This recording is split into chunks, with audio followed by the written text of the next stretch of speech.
Morning.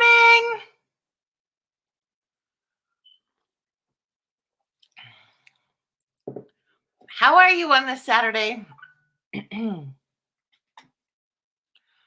I gotta turn the phone off so it's not so crazy. Grab your cup of coffee and let's do a quick check-in on this Saturday morning.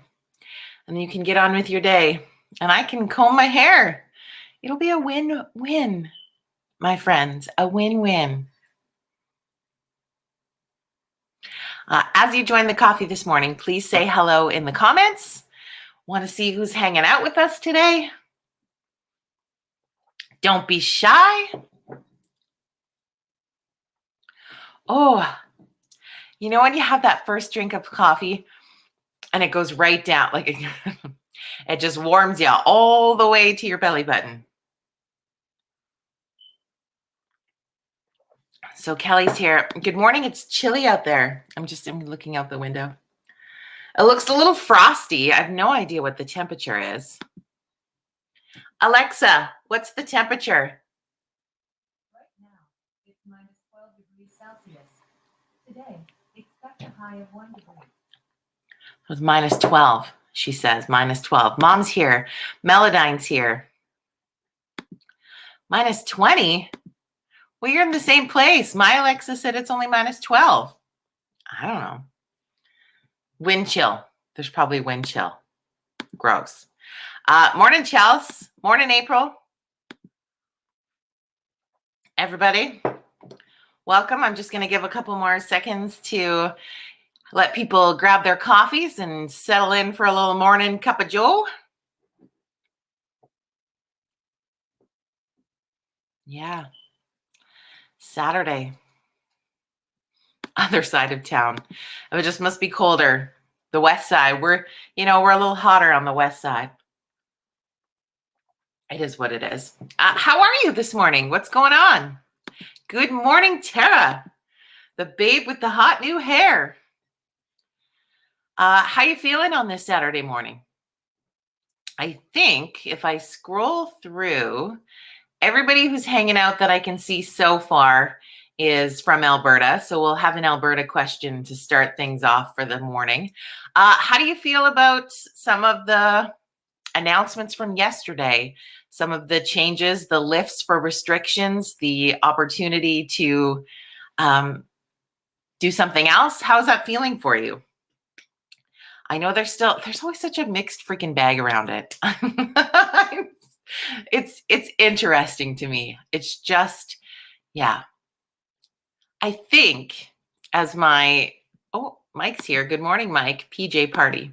I think as my lovely friend Mike would say, I will quote him since he was our guest yesterday, is that there's a whole lot of opinion floating around and not a whole lot of fact. And it's funny how heated people get in that, how wrapped and fiery people get wrapped in opinion, thinking that it's fact. It's fascinating, isn't it?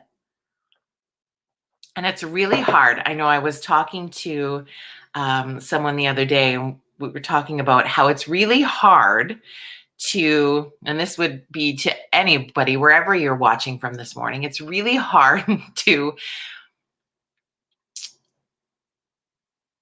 I guess, have friendships in times of like heated opposition. It's very challenging because the person said to me, I didn't think somebody's political view would matter to me before, but I'm finding it really difficult when they're expressing it so frequently, like say on their social media, and being so mean about it. This person said to me, I'm having a really hard time when I see that person, like if I go to see them in person or talking to them like we always would as friends, knowing this is what I read, this is what I've seen them doing, it starts to shift how they feel about friendships. So my question to you, because I'm curious, does political view, or I don't even know, I think everything probably falls around politics. It might not necessarily be that you're one party or the other, just your political view, your value set, does that affect your friendship circle? Answer me this morning. I'm super curious. Hey, Corey, are you coming home on Sunday? I miss you.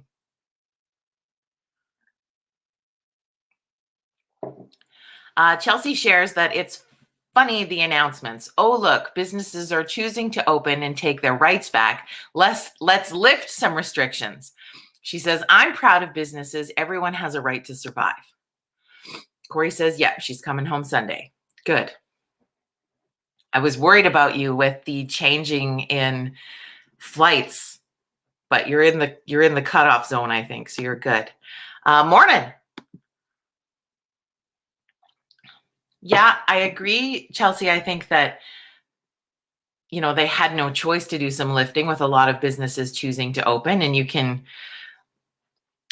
support or not support that. I think it was another conversation I was a part of in passing yesterday was people thinking, well, if the businesses are choosing to open against the law, which is such a strange thing, but anyway, it is what it is, against the law, why are they advertising? Just open, have people support you or don't support you, and carry on. It's in the advertising where it brings such attention to them getting the fines and different things. I don't know. I sort of compared it to why do, maybe they do that for the same interesting validation or information that people post information that they probably shouldn't on their social media. Things we don't need to know. But the question out there this morning, and maybe you don't feel comfortable in answering that publicly, but I was curious to know if people are finding friendships or supporting of certain things shifting and changing with all of the difference of opinion and political view. I'm curious to know if that shakes that core for you or not. And I'll answer it because I'm asking you. I wouldn't ask you a question I wouldn't be willing to answer. And I would have to say that it depends, right? It depends on how much or how intense someone is. I have lots of friends who have conflicting political views than me, conflicting, I don't know, I guess opinions or things that they value in a different way than I do, but I still love them as friends. I see their piece of where they come from and why that's really important to them, and I value that in them. But I don't have probably in my strong core, people who are like outrageously vindictive in what they're doing. If someone was like that, they probably would move to an outer level, maybe. What do you think? What do you think? I need to get back to DJing, Jamie says. They are opening in-person dining. Why not some form of entertainment? Does anyone need a DJ at their restaurant for background music? Oh, that could lead to dancing. That could be dangerous. Yeah. It's an interesting, right? There are some, I think I was thinking yesterday when I was driving, is that I don't know if we ever thought that if you worked in the travel industry, it would come a point where your business could be on the brink of going under. You would have ever thought that ever in your entire life, right? Travel was one of those things that was just a solid. Maybe not as solid if you work in, I don't know, say funeral home industry or the garbage industry. Those are pretty certain solids. But I would have put travel in a fairly solid place, very solid business to own. I mean, obviously it fluctuated and changed. I know that we've got some travel agents that hang out with us on the virtual coffee club. So if you're here, feel free to weigh in. I know that shifted and changed a lot with the the movement of online booking, right? You can book your flights online. You can book your whole vacation online anymore. You don't even need necessarily a travel agent. So that's always been interesting. Although I've always been a big advocate of, if you are booking with a travel agent, you've got somebody on your team to help you if something goes sideways. And yes, I worked for a travel agent for a portion of my life, who I adore and love, Dave and Arlene Heron from Okotoks of Pacesetter Travel and Tours. And they taught me well. They taught me very well in the importance of having team for travel. But I would have never thought that it would be such an affected industry. But then who would have thought being a musical entertainer was going to be an affected industry? Like the whole thing, it just kind of blows your mind at the end of the day. Am I right? Yeah, it's just kind of strange. That's what I was thinking about today. I was curious how relationships are going through the process, because everything is kind of being, or so it feels, tested. Instead of tested, we could mind shift it a bit and use the word stretched, right? Growth comes out of uncomfort. So, yeah. Mike says, how about dentistry, chiropractic, and massage? I get, like, right? All industries. Who would have ever thought anything? Whoever thought being a hairdresser would be an industry that would be on the brink of going under because of something? It's just insane. April shares, I don't feel it affects my friendships, although I do find I'm having to remind myself I can't control what they say or do. However, I can control how I react. That's a good lesson, April. Thank you for sharing that. And it's such the truth.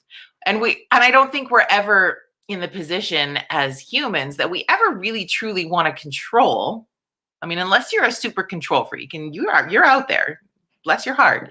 No one ever wants to really control what people are doing or saying from a friendship level. I think there's some interesting control things happening on other levels, but that's like a whole other can of worms. But it's interesting. I'm curious.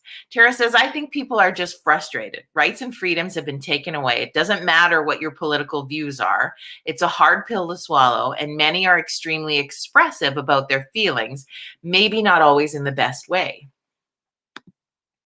Yeah, and I think the interesting challenge in this, though, Tara, also is that there's a really large chunk of people, and I'm not going to say they do because I'm not going to speak for them, but there's a large chunk of people who give off the impression that they are okay with those rights and freedoms being taken away. Do you know what I mean? There's people whose views are very aligned with whatever we are told to do, we do. I believe in this piece. I'm okay with this. Just because I want all the businesses to stay closed doesn't mean I don't believe in local business, right? Like those interesting viewpoints. And so I find there's almost more friction for those who are okay with it than those who aren't. Does that make sense? Do you know what I mean? I just find that it's those who seem to be just okay with all of that change that has occurred have been more interesting to grasp or support or love through the process. I'm not sure if I'm saying that right, but you know what I mean. Tara, yes, good point. Morning, Liz, welcome. So yeah, it's just an interesting time. And I think that as Canadians, for sure, I'm not sure if we have any of our American neighbors hanging out with us this morning, but as Canadians, I don't know, traditionally, do you think and feel we've all been relatively supportive of all the different parties that we have in Canada when it comes to politics. In the US, it's blue or red, and you're one or the other. I don't know if there's a lot of in the middle, colorless choosers in that country. They give off, again, the impression, I'm not going to make stereotypical statements. They give off the impression that they're very much more passionate about politics. And not saying that we aren't as Canadians, we just express it in a much, much different way. But we have several colors to choose from between red, blue, orange, green, whatever other color political parties choose. And we all kind of support around that. Only now it's felt like people are taking a lot more stance. People are holding on to a lot more of what they feel is right and or wrong. And we're not used to seeing that kind of behavior here. Would that be a valid suggestion? Or, yeah, I don't know. It's just trying to get the feel for what's happening, a feel for what's going on. And then I guess it's just like anywhere, then you have all your different levels of government, right? And what that looks like. It's going to be an interesting year, my friends. It's going to be a very interesting year. What else is on your mind on this Saturday morning? Anything else? Burning a hole in your head? That sounds really weird, but you know what I mean. I've only had half a cup of coffee. Bear with me. I'm curious what else is happening in your world today.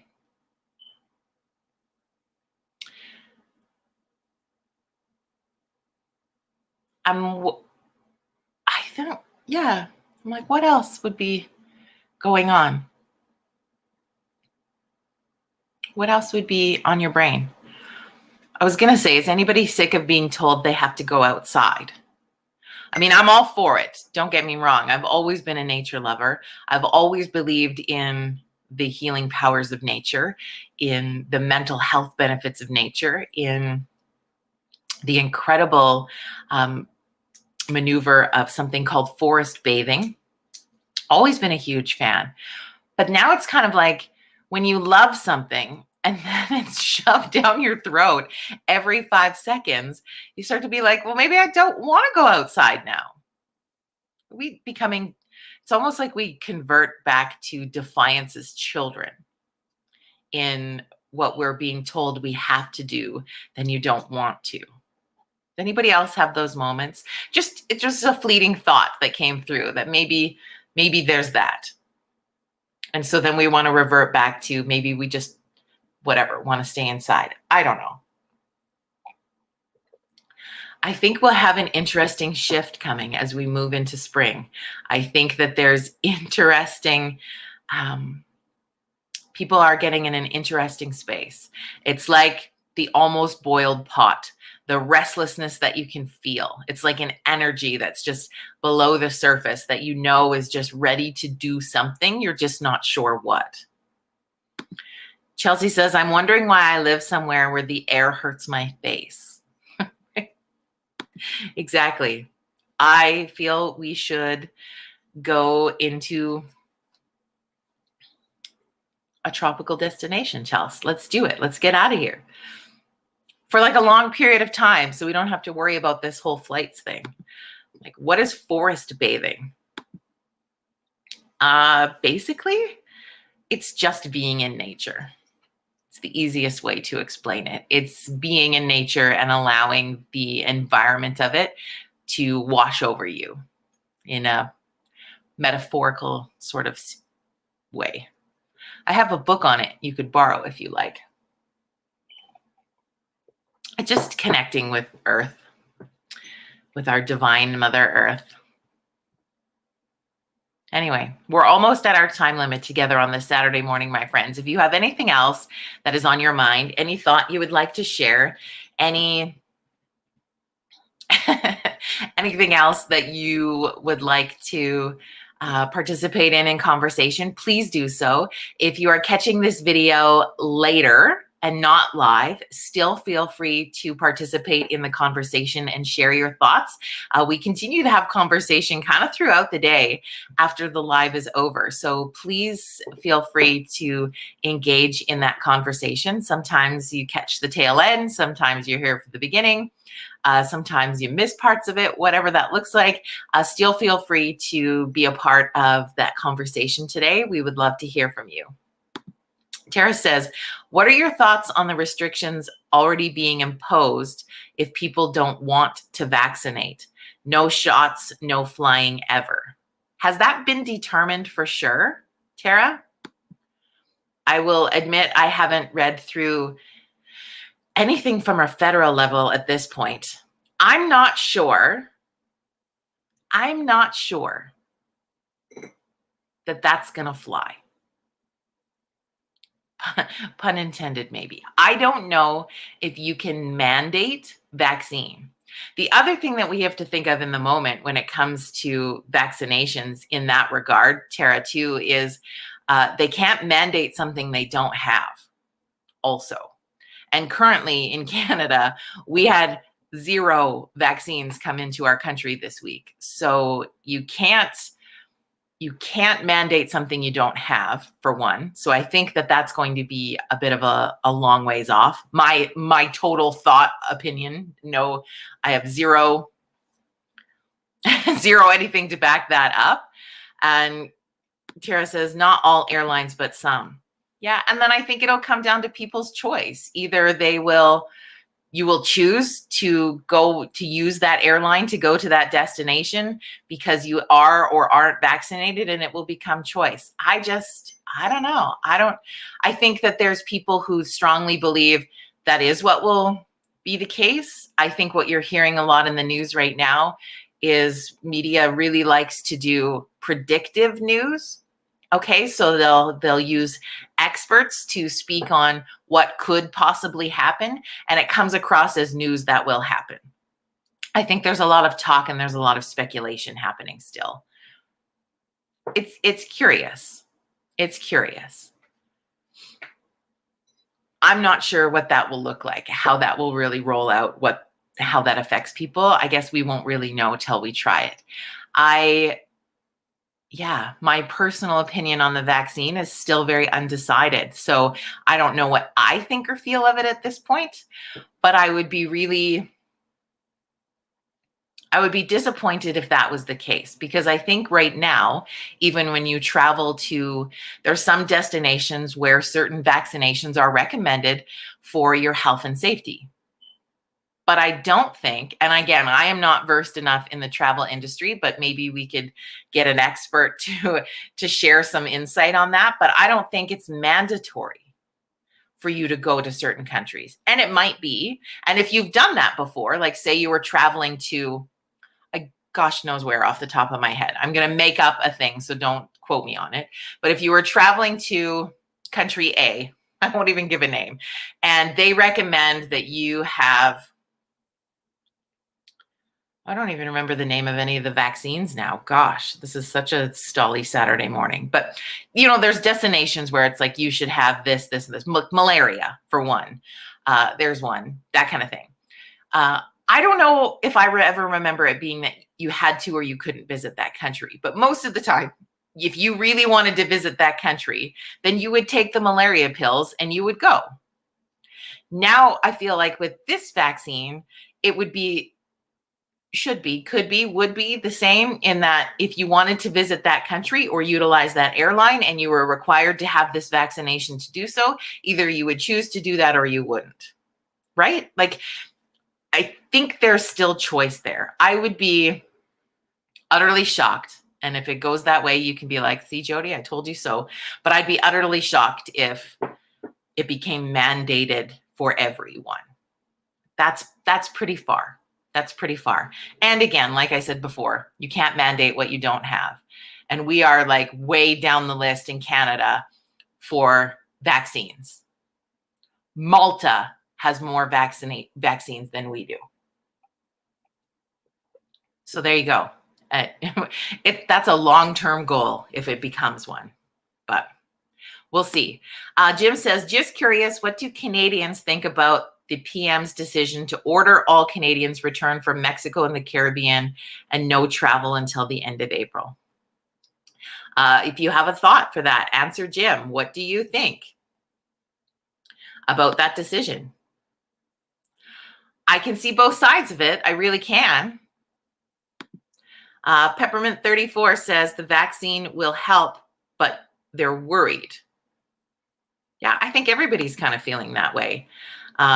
They're seeing what the vaccine does to people. Yeah. It's all new, right? For the most part, it's kind of out there, and we sort of ride the wave as we go.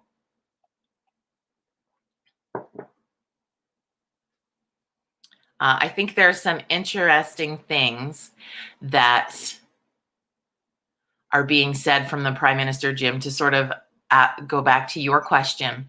I have not read up on that. I'm not well versed in what all of the pieces are. I see the reasons, but it also is just kind of odd in, like, did they not think through the 72-hour testing thing? And was that really a viable option when sometimes symptoms or it doesn't show up for 5 to 7 days? So what did the 72-hour test do or not do? I don't know. I'm unsure. Chelsea shares my point. If I was going to Africa, I'd be getting an Ebola shot. But the day the government tells me that I have to put it in my body, it's not going to happen. Right? I think there has to be choice there. Jody, do you comprehend Portuguese? I do in that sentence, but if you were to write me a whole paragraph in Portuguese, no, I don't know Portuguese. I would love to learn Portuguese. There's just that. All right. We've gone over our time limit on this Saturday morning, but thank you so much for checking in on this Saturday, for taking a moment to be a part of community, to be a place of conversation, and to catch up. If you catch this video later, please, again, be a part of the conversation in the comments. Share it on your socials. Invite more people to come be a part of our virtual coffee club. The more, the merrier. We will be back tomorrow morning at 9 a.m. Mountain Standard Time. Have an amazing rest of your Saturday, my friends, and we'll see you tomorrow.